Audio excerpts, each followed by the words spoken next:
Welcome to Devotional Daily. Today is February 10.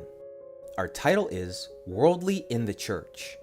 But Jesus called them to himself and said, "You know that the rulers of the Gentiles lord it over them, and those who are great exercise authority over them."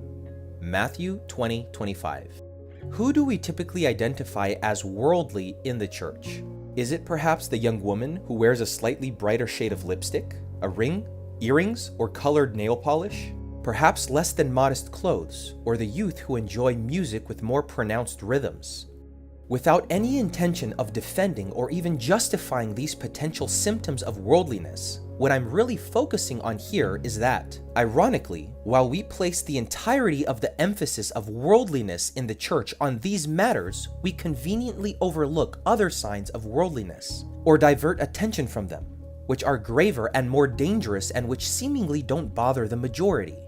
In response to the request of the sons of Zebedee in Matthew 20, verse 20 through 24, who sought right and left roles, positions of command, authority, and power in the nascent church, Jesus points to another kind of worldliness that is much more perilous and which we often dismiss.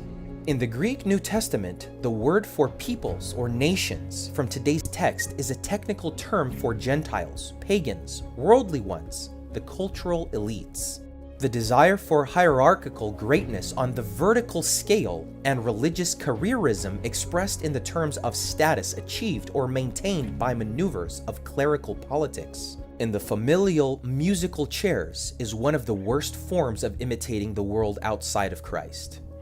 Church leaders at all levels, from the local sphere to its highest echelons, with an uncontrollable hunger for success, church statesmen often practice what the world does and values. Given that such things are appealing in secular society and aligned with fallen human nature, pagan customs have been imported by so-called Christian leaders.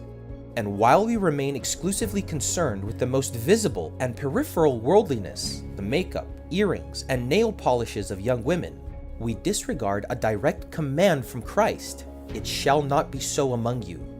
Isn't it odd? Straining at gnats, we swallow camels.